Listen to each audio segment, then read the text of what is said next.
సందేహం ఏమైంది ఏమైంది అయినా ఎవరండి మీరు?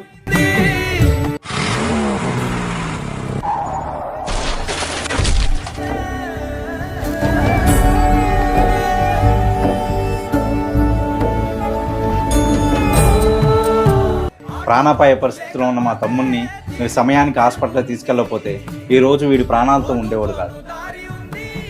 మీకు ధన్యవాదాలు చెప్పడానికి వచ్చాను.